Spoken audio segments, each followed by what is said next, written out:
They left me alive because they thought it would hurt more. They were not wrong, but they had not thought far enough ahead. My name is Davin Orell. I was a survey scout assigned to Halen's Rest, a resettlement station in the outer belt of the Kespar system. 12,000 men, women, and children who had traded everything they knew for a chance at a quieter life on a cold frontier. I had docked 2 days before the Valdorath hegemony arrived. I was supposed to resupply, file my reports, and be gone by morning. Instead, I watched through a sealed bulkhead viewport while they burned the station from the inside out. That is not a figure of speech. The Valdorath used thermal lances, narrow, precise, channeled along corridors so the structural frame survives.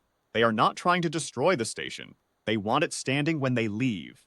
They want whoever comes later to walk through the geometry of what they did. The dying happens room by room, seal by seal, and the frame holds. I know this because I am the person they put in the compartment on purpose. A Valdorath officer found me in the maintenance bay, unarmed, cataloging filter supplies, and looked at me for a long moment with those 4 pale eyes they have, the ones that don't move when they focus, that fix on you the way a machine calibrates. Then he said something in Valdorath. I didn't have the translation suite running. I learned later, from a linguistic analyst who reviewed the station's external recorder, that what he said was approximately this: "You will carry this back to your home world. That is your function now." Then his team sealed me into a compartment large enough that I wouldn't die of oxygen depletion before a rescue ship arrived, and they finished their work.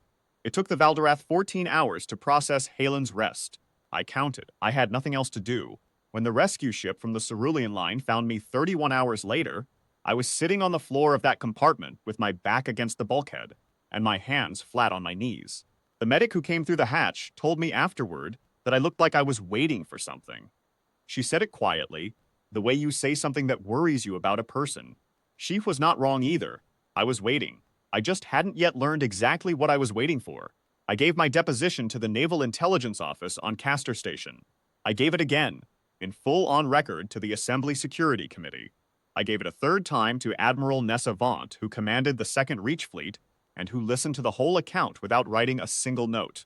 When I finished, she was quiet for a moment. Then she said, "We've been waiting for them to be stupid enough to leave a witness on purpose." I asked her what she meant. She said, "They wanted a message delivered. We'll deliver one back." I understood then that the 11 months I had spent filing paperwork, sitting in waiting rooms, repeating the same account to the same blank official faces, that had not been waiting. This was what waiting had been for. The 11 months were the fuse. What Admiral Vaunt was describing was the detonation. The Warden's debt was assembled at the Crucis Margin shipyards over 8 months. I know the official count because I requested it, and the Naval Records Office saw no reason to deny a survivor with a security clearance. 520 warships, 12 full battle groups, 3 carrier formations, enough tonnage to reclassify a star system's threat index from contested to resolved. I visited the yards once during the assembly, with Admiral Vaunt's permission, on a transport that put me in close orbit of the main construction frame. The ships were still being fitted, hull plating going on in sheets, conduit runs being sealed, gun emplacements torqued into their mountings by crews working in full vacuum. The scale of it was not something I had a ready response to.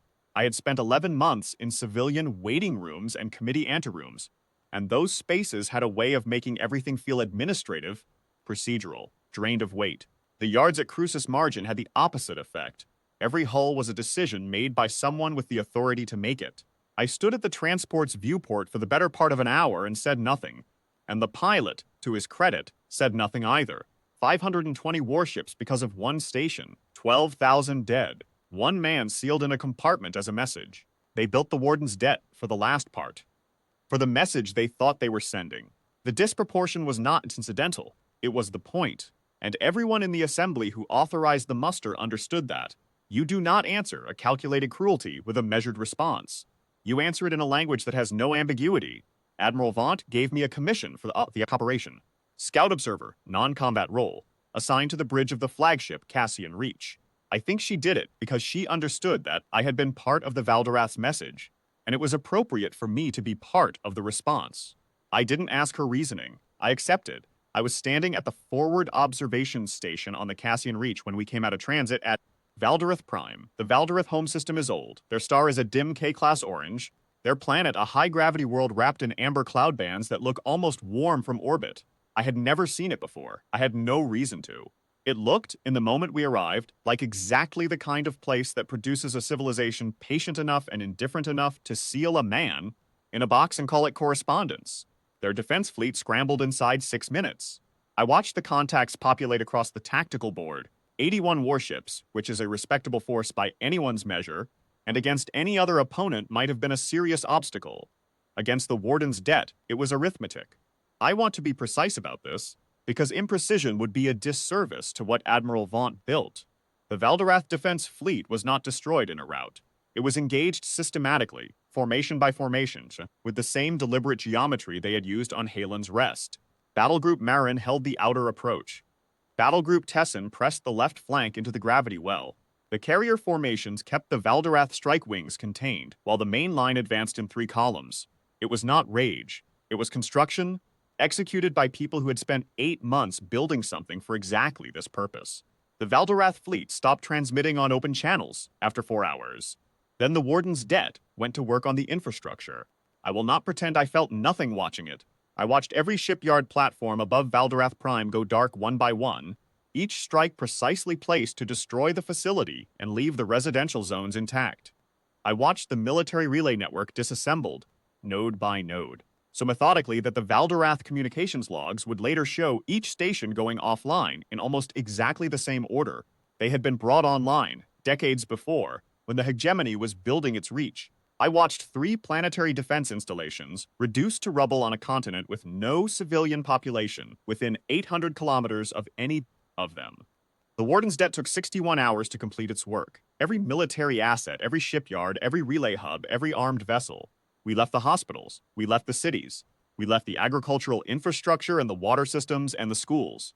We left the Valdorath alive because the point was not extermination. The point was comprehension. Near the end of the 61st hour, Admiral Vaunt transmitted a single message to the Valdorath planetary government on a frequency they would be able to receive with civilian equipment. She read it in Valdorath, which she spoke well. I had the translation on my earpiece. It said, "You sent us a witness. We have sent you one. Every Valdorath citizen who survives this day is now serving the same function you assigned to Davin Orel. You will carry this back through every generation that follows you. That is your function now." She used their phrase. The linguistic analyst who had translated it for me had included it in his report as a footnote, and Admiral Vaunt had found it there and held it until she needed it. The fleet began transit home at hour 62. I stood at the observation station until Valdorath Prime was no longer visible. I don't know what I was looking for. I don't know what I expected to feel. The compartment on Halen's Rest had been 3 meters by 4. I had sat on its floor for 31 hours. I had thought, in a way I was not proud of and did not examine closely, that I would feel something specific when the account was settled. Relief, perhaps, or completion.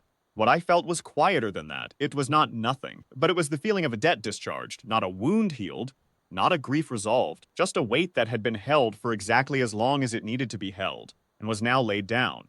The Valdorath had wanted me to carry helplessness home.